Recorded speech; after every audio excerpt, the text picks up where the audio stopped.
Naam, mwana ukuu wa Mwafrika, bado tunaendelea kukupeni taarifa na habari ya kinachoendelea ulimwenguni. Mtaalamu Vladimir Putin amesema anaangalia ni taifa gani la kuanza nalo mataifa ya Ulaya, na amesema ataanza na Uingereza. Ndilo taifa ambalo ataamua kuanza nalo, kwa sababu ya hiki kilichotokea cha bwana Volodymyr Zelensky na hii operesheni yake aliyoipa jina la Operation Spiderweb ya kuharibu ndege lakini pamoja na mifumo ya ulinzi ya Mrusi ambayo ni S-400, mifumo ya kisasa kabisa ya ulinzi, lakini bado na yenyewe iliweza kuharibiwa na hizi drones ambazo zilipelekwa karibu na hizo kambi, alafu wakaanza kufiatua. Operation ambayo Volodymyr Zelensky amesema kuwa waliandaa kwa muda wa 1.5 na wamefanikiwa. Kumbuka Zelensky alifanya hivyo wakati upande wa pili wa makubaliano ya amani ili kusitisha vita kati ya Ukraine na Urusi yalikuwa tayari yanaendelea mjini Istanbul, Uturuki. Kwa hiyo sasa Vladimir Putin yeye alichokiongea, amesema taifa la kwanza ambalo litakuwa la kwanza kabisa kuanza nalo itakuwa ni Uingereza. Ndio itakuwa ya kwanza kabisa kuanza kuizamisha. Na hawa watu wanaendelea kufanya hivyo. Hii ni kwa sababu ya Uingereza wamekuwa wako mstari wa mbele sana katika kumsapoti Volodymyr Zelensky mpaka katika vitendo vya kigaidi ambavyo amekuwa akivifanya. Kwa sababu hili tukio la juzi la drones ni tukio la kigaidi ambalo liliondoa maisha ya raia wengi sana, na Mwingereza ndio anayemsaidia Volodymyr Zelensky kupiga ndani ya Urusi. Ndio maana mnaona amepiga hayo maeneo 5 na hizo drones ambazo alikuwa amezitengeneza. Hii teknolojia aliitoa wapi? Lakini pia alisaidiwa na nani? Mataifa ya Uingereza wakasema sisi hatujui, Marekani akasema hajui, Ujerumani akasema hajui. Na juzi hapa baada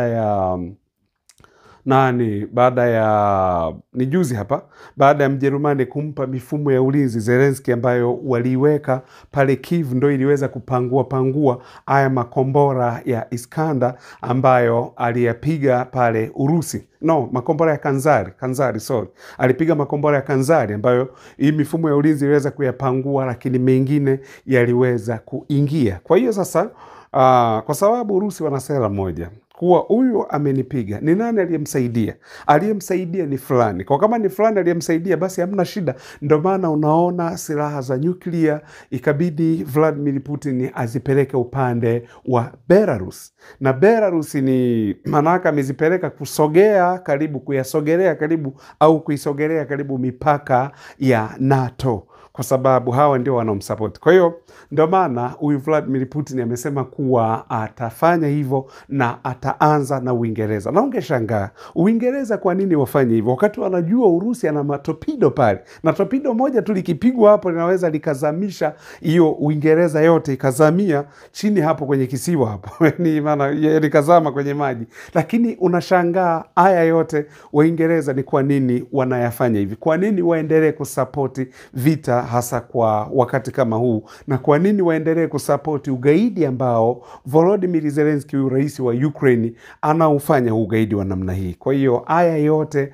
ndiyo yanayopelekea Vladimir Putin aseme sasa naangalia ni taifa gani la kuweza kupigana nalo. Na ukumbuke kwa wakati huu wameungana kati ya Urusi na China kwa sababu situation zinafanana. Ukumbuke China anadili na kisiwa cha Taiwan, ambacho Taiwan huko mwanzo miaka 1950 Taiwan ilikuwa ni nchi moja na China, ambapo sasa tunakumbuka alipokuja mwenyekiti wa CCP, Chinese Community Party, ambaye alikuwa anajulikana kama Mao Zedong. Maana chama chenyewe ni cha miaka mingi, lakini huyu alipokuja sasa wakataka kuireform China. Kipindi kile mnakumbuka alikuwepo huyu bwana alikuwa anajulikana kama Chiang Kai-shek, ambaye yeye alikuwa ni pro western. Kwa hiyo katika huo mnyukano na hivyo vita, basi wakaondoka wakaondoka Wachina milioni 2 wakakimbilia mpaka Taiwan. Walipofika Taiwan, basi hawa maana walikuwa ni pro-western, kwa hiyo utamaduni wao upo kama watu wa magharibi. Na ndio maana ukichukua Wachina wa Taiwan alafu kawachukua Wachina wa mainland China huku upande mwingine, ni watu wawili tofauti kabisa, kwa sababu Taiwan wanaishi kama wazungu kabisa. Yani tamaduni zile za kizungu ndizo wanazo, na muda mwingi wamekuwa wako na ushirika na watu wa magharibi, hususan kama Marekani na vitu vya namna hiyo. Kwa hiyo iko hivyo. Kwa hiyo China naye sasa anakitaka hiki kisiwa cha Taiwan kurudi ili iwe ni sehemu ya China, lakini Taiwan hawataki, na Taiwan wanasapotiwa na mataifa haya ya magharibi kama Marekani, Uingereza na mataifa mengine. The same situation ambayo iko kwa Vladimir Putin, ambapo unaona hivi kinachoendelea pale Ukraine, yote hii ni kutaka kurudisha yale majimbo na wale watu wa Ukraine wanaongea Kirusi waliokuwa wananyanyaswa na serikali ya Ukraine, yote hii ili wawe upande huu ambao ni upande wa Urusi. Kwa hiyo hiyo hali iko inafanana hivi, lakini bado watu wa magharibi hususan Marekani ameendelea kusapoti vita, wakati kwake kuna njaa. Mfano unawaona hawa ni homeless. Hapa sio Kariakoo, hapa sio Afrika, hapa ni Marekani. Hawa watu hawana nyumbani, hawana majumba, hawana makazi, wako mtaani. Wale mnaofikiriaga Marekani basi ni hivi tu, kwa sababu watu wengine huku akili zao wanakuambia yani mimi nikifika Marekani nitakuwa naokota hela. Si wangeokota hawa ni homeless. Hao unawaona hapa kwenye hii picha, hawa ni homeless, hawana makazi na wako Marekani. Madawa ya kulevya yanawasumbua kwenye mitaa ya Marekani, na hapa ili eneo ni New York. Kwa hiyo unaweza ukaona vitu vya namna hii. Sasa swali linakuja, kwa nini Marekani awe bize kusapoti vita wakati kwake watu wako wa namna hii? Kwa nini asiwasaidie hawa? No, ni kwa sababu vita ni biashara. Kwa sababu kuna watu ambao wanawaweka watu madarakani alafu kwa kuwapa pesa nyingi wazifanyie kampeni. Kwa hawa watu ni watu wenye makampuni. Makampuni haya ndio makampuni yanayodili na chakula, ndio makampuni yanayodili na madawa, ndio makampuni yanayodili na silaha, ambazo silaha hizi ndizo zitatumika vitani. Sasa swali linakuwa, kama makampuni ya kutengeneza silaha ndio yamempa pesa kiongozi ambaye anatakiwa ingie madarakani, na kweli ameweza kuingia madarakani, je, yeye atalipa nini kwa yale makampuni? Lazima ahakikishe kampuni zile zinafanya kazi, na kufanya kazi kama kampuni ni ya silaha, ni lazima ahakikishe kuna vita, na vita ni vya muda mrefu, ili yale makampuni yaendelee kunufaika na ule uuzwaji wa silaha. Ndio maana unaona vita havifanyi nini, havishi. Ndio maana wengi hawampendi sana Donald Trump, kwa sababu Donald Trump yeye ni tajiri by the way, lakini tunajua kuwa kuingia madarakani amesaidiwa na Elon Musk, lakini ukumbuke yeye mambo ya vita haya angalau wakati ameingia alijaribu kuongea. Ikawa tunajua nyuma ya pazia bado vita na visapoti,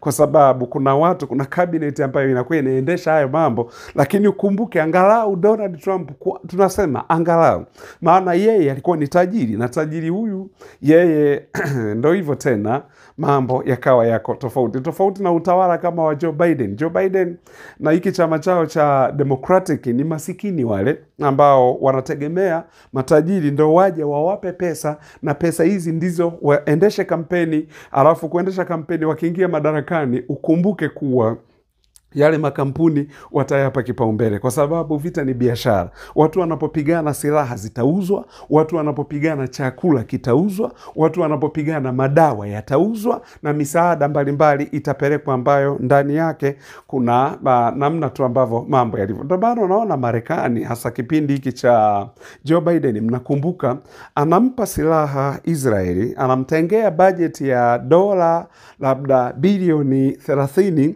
kwa ajili ya bajeti ya kumpa Israeli aendelee kupigana vita, na wakati huo anatenga dola bilioni 1 kwa ajili ya kupeleka misaada Gaza. Unaweza kaelewa kitu cha namna hiyo? Yani amempa huyu Myahudi dola za Kimarekani bilioni 30 ili yani amempa hiyo silaha na mambo mengine huko kwa ajili ya kuendelea na vita. Alafu hawa anaopigana nao anaenda kuwapelekea msaada wa dola bilioni 1 kwa ajili ya mahitaji ya chakula. Sasa kama ulitaka vita visiwepo, si ungekata msaada kwa huyu ambaye unampa? Ni kwa sababu makampuni yaliyokuwa yamempa pesa kumweka madarakani ni makampuni yanayouza silaha. Makampuni yaliyompa pesa huyu Joe Biden aingie madarakani ni makampuni yanayodili na masuala ya chakula, yanayouza chakula, yanayotengeneza madawa. Kwa hiyo ni lazima ahakikishe biashara inaenda. Ndio maana unaona wengine wakiwa wanavuja damu, wengine ndio wanashiba, kwa sababu msipovuja damu wengine, makampuni mengine huku yatakufa. Kwa kiongozi wa namna hiyo akiingia madarakani, hawezi akasema kuwe na amani hata siku moja. Ndio maana unaona waliendelea kumsupport Volodymyr Zelensky, pamoja na kuwa wanajua watu wanakufa Ukraine, waliendelea kumsupport Volodymyr Zelensky. Wameendelea kumsupport Myahudi, pamoja na kuwa ni pamoja na Wapalestina na Wayahudi pia na wao wanakufa, wameendelea kuisupport Israeli. Hii yote ni kuhakikisha kuwa biashara zao zinaenda. Ndio mambo namna yanavyoenda hivyo, ndugu zangu. Asanteni sana, ninawashukuru.